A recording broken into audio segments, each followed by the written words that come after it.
కాంగ్రెస్ విధానాల వల్లే రాష్ట్రంలో రైతులు కష్టాలు అనుభవిస్తున్నారని బీఆర్ఎస్ అధినేత మాజీ సీఎం కేసీఆర్ అన్నారు. రైతులను తక్షణమే ఆదుకోవాలని డిమాండ్ చేశారు. ఉమ్మడి కరీంనగర్ జిల్లాలో పర్యటించిన ఆయన ఎండిపోయిన పొలాలను పరిశీలించారు. రాష్ట్రంలోని దాదాపు అన్ని జిల్లాల్లో పంటలు ఎండిపోయాయని కేసీఆర్ అంటున్నారు. రైతులను తక్షణమే ఆదుకోవాలని ప్రభుత్వాన్ని డిమాండ్ చేశారు. చనిపోయిన రైతుల కుటుంబాలకు 25 లక్షల రూపాయల పరిహారం ఇవ్వాలన్నారు. రైతులకు అన్యాయం జరిగితే చూస్తూ ఊరుకోమన్నారు. కాంగ్రెస్ ప్రభుత్వాన్ని వేటాడుతామని కేసీఆర్ హెచ్చరించారు.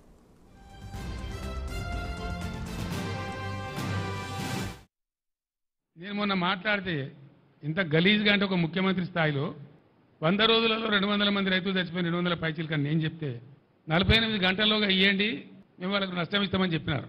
మేము 4 గంటలనే ఇచ్చినాం. ఇది లిస్టు 4 గంటలనే ప్రభుత్వానికి చీఫ్ సెక్రటరీకి పంపించినాం. 209 మందికి పంపించినాం. దాని తర్వాత కూడా ఇంకో 5-10 జరిగినాయి. ఇప్పటికీ ఉలుకు లేదు, పలుకు లేదు, ఏం లేదు.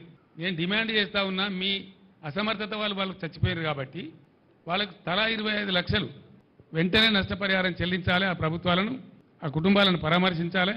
నేను మళ్ళా డిమాండ్ చేస్తా ఉన్నా. లేకపోతే మాత్రం మీకు ఆ ఉసురు, ఆ పాపం తలుగుతుంది. మేము మాత్రం మిమ్మల్ని వదిలిపెట్టమని మనవి చేస్తా ఉన్నా. 15-16 లక్షల ఎకరాలంటే చిన్న విషయం కాదు. ఇది న్యాచురల్ కలామిటీ కంటే కూడా పెద్దది. Bigger than any natural calamity. కాబట్టి ఈ సందర్భంలో ప్రభుత్వం కాకపోతే వాళ్ళని ఎవరు ఆదుకోవాలా? దానికోసం మేము డిమాండ్ చేస్తూ ఉన్నాం. మీరేదో తప్పించుకుంటాం అనుకుంటే మీ వీపులు విమానం మొత్తం మోగిస్తారు ప్రజలు, మిమ్మల్ని మాత్రం వదిలిపెట్టరు. మీ డ్రామాలు నడవయని కూడా నేను మనవి చేస్తూ ఉన్నా. నేను కూడా 4 నెలల దాకా నా నోరు తెరవలే. టైం ఇవ్వాలి కొత్త ప్రభుత్వానికని మాట్లాడలే. వాళ్ళు ఎన్ని పిచ్చి పిచ్చి ఆరోపణలు, ఎన్ని పిఆర్ స్టంట్లు, వాళ్ళకు తొత్తులుగా ఉన్నటువంటి కొంత మీడియా ఎవరైతే ఉన్నారో అన్ని అడ్డగోలు వార్తలు రాయించి ఏం చెప్పినా కూడా మేము మాట్లాడలే. గంభీరంగా ఉన్నాం, పరిస్థితిని గమనించుకుంటూ ఉన్నాం. మంచి చెడ్డలు ప్రజలకు కూడా తెలవాలనే ఉద్దేశంతో ఉన్నాం. మేము మాట్లాడలే. మేము చెప్పేది ఇలా ఎండిపోయిన పంటలు వట్టిగా తమాషగా చెప్తే మీకు ఎండిపోయిన పంటలు రైతులు ఇచ్చిన ఫోటోలు ఇవి. మేము తీసినవి కావు. మేము పోయేవరకే పెట్టుకున్నారు వాళ్ళు.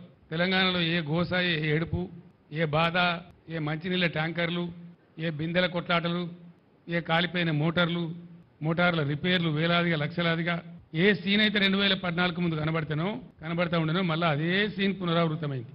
ఎందుకంటే ఈ ప్రభుత్వం అనేకమైనటువంటి అడ్డగోలు హామీలు టెంప్ట్ చేసి పాపం మంచిగున్న వాళ్ళ నోట్లే మట్టి కొట్టింది. అన్ని మోసాలే. ఏ ఒక్క మాట కూడా నెరవేర్చలే, ఏ ఒక్క హామీ కూడా నెరవేర్చలే. మళ్ళీ సిగ్గు లేకుండా మళ్ళీ ఇవాళ 4-5 హామీలు ఇచ్చిరాడు. అది ఎవరిని ఉద్ధరించడానికో నాకు అర్థం కాదు.